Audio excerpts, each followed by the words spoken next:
السلام علیکم. میرے ہاتھ میں وہ غلیظ ترین ٹرانسجینڈر ایکٹ ہے جو پاکستان میں پاس ہوا ہے، نیٹ پہ اویلیبل ہے. میں نے وہاں سے پرنٹ نکالا ہے. پہلے میں آپ کو یہ بتا دوں اس میں لکھا کیا ہے، پھر مزید بات کرتا ہوں. اس میں لکھا ہے a transgender main, transgender women, خواجہ سرا اور اینی پرسن، یہ صرف ٹرانسجینڈر یا خواجہ سرا تک محدود نہیں، کسی بھی مرد یا عورت کو اس کی اجازت ہوگی. whose gender identity or gender expressions differs from the social norms and cultural expectations based on the sex they were assigned at the time of their birth. اسے جو پیدائشی جینڈر ملا تھا، میل یا فیمیل، اس کا جو معاشرے میں رہن سہن ہے، اسے جو فیل آتی ہے، ثقافتی لحاظ سے وہ مختلف ہے، تو وہ جا کے اپنی جینڈر تبدیل کروا سکتا ہے. میل ہے فیمیل بن سکتا ہے، فیمیل ہے تو میل بن سکتا ہے. آگے کیا لکھا ہے، A person recognized as transgender under subsection 1 shall have right to get himself or herself registered as per self-perceived gender identity with all government departments including but not limited to NADRA.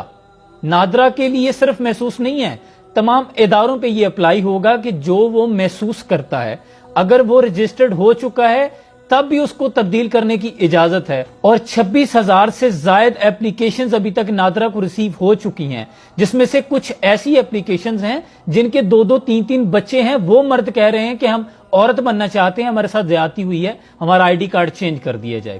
یعنی انہیں ہم جنس پرستی کی آزادی ہو، ہومو سیکشولیٹی کو promote کیا جا رہا ہے.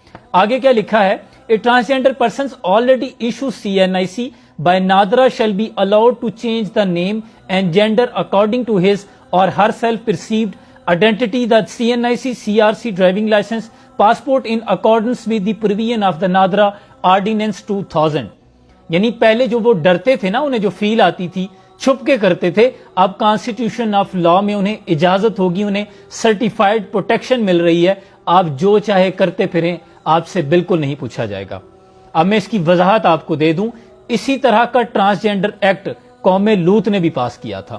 ان کے ساتھ کیا ہوا تھا، جسے آج ڈیڈ سی کہا جاتا ہے نا، بحیرہ مردار کہا جاتا ہے، اس بستی پہ عذاب آیا تھا. ابراہیم علیہ السلام کے پاس فرشتے آتے ہیں، تفسیر میں آتا ہے حضرت جبریل کریم ہے، ساتھ میں اسرافیل ہیں، میکائیل ہیں. وہ آ کے عرض کرتے ہیں، نوجوانوں کی شکل میں آئے، ابراہیم علیہ السلام کو کہتے ہیں کہ ہم اللہ کی طرف سے آئے ہیں، اور ان کے چہرے اداس ہیں، متغیر ہیں. ابراہیم علیہ السلام پوچھتے ہیں کہ کیا بات ہے، کوئی بری خبر ہے؟ تو وہ کہتے ہیں ابراہیم علیہ السلام بہت بری خبر ہے، پتھر آسمان سے چل پڑے ہیں. حضرت ابراہیم علیہ السلام پوچھتے ہیں کہ کس وادی کی طرف؟ تو بتایا جاتا ہے کہ فلاں بستی کی طرف. ابراہیم علیہ السلام خوف زدہ اور فکر زدہ ہو گئے، کیونکہ وہاں ان کے بھانجے حضرت لوط علیہ السلام نامینیٹڈ نبی ہیں، پیغمبر تھے. تو ابراہیم علیہ السلام پوچھتے ہیں کہ کتنا وقت ہے؟ کہا وقت بالکل نہیں ہے، کیونکہ پتھر چل پڑے ہیں، صرف حضرت لوط علیہ السلام کو بچائیں گے. ان کی بیوی بھی پیچھے رہ جانے والوں میں سے ہے، اور پتھر چل پڑے. حضرت ابراہیم علیہ السلام چاہتے تھے، کیونکہ درد تھا امت کا، تو کہنے لگے کہ ان میں تو بہت نیکوکار پرہیزگار لوگ ہیں. تو فرشتے کہتے ہیں کہ ابراہیم علیہ السلام، اور زہد کی جو ڈیفینیشن نبی نے بیان کی، سارا سال روزے رکھنے والے تھے، عبادت گزار تھے، کبھی ان کی راتیں قیام کے بغیر نہیں گزری تھی، اتنے بڑے نوافل پڑھنے والے تھے. لیکن فرشتے کہنے لگے کہ ابراہیم علیہ السلام، پہلے پتھر انہی کی طرف اللہ نے روانہ کیے ہیں کہ پہلے جا کے ان کو مارو، ان کے سامنے میرا دین لٹتا رہا، شریعت کی حدود کو پامال کیا جاتا رہا، اللہ کی فطرت کے قانون کے ساتھ جنگ لڑی جاتی رہی. ان کا کیا تھا؟ قوم لوط کیا کرتی تھی؟ عورتوں کو چھوڑ کر مرد آپس میں اپنی نفسانی خواہشات کو پورا کرنے لگے تھے. اسی کو ہومو سیکشولیٹی جس کو پروموٹ کر رہے ہیں آج. استغفر اللہ، کیا لوگ یہ قرآن نہیں پڑھتے؟ وہ پاکستان جہاں پہلے ہی صنفی آوارگی، جنسی بے راروی، حیا باختگی کا طوفان بدتمیزی اپنے عروج پہ ہے، ایسے میں ایسا مکروہ بل پاس کر دینا، اور جبکہ پاکستان پہلے ہی قدرتی آفات میں مبتلا ہے، آدھا ملک ڈوب رہا ہے، آپ معاشی بحران میں چل رہے ہیں، آپ اللہ کی اس پکڑ سے تنبیہ حاصل کیوں نہیں کرتے؟ اور یہ شریعت اور اللہ کے ساتھ جنگ ہے، کھلی بغاوت ہے جو آپ کر رہے ہیں. خدا کے لیے اس وطن پر بلگتے لوگوں پر رحم کھائیں. کیا مزید کو کمی رہ گئی ہے؟ ہمیں کتنی رسوائی اور دیکھنی ہے؟ برطانیہ، انڈیا کے ایکٹ میں بھی یہ چیزیں شامل نہیں ہیں.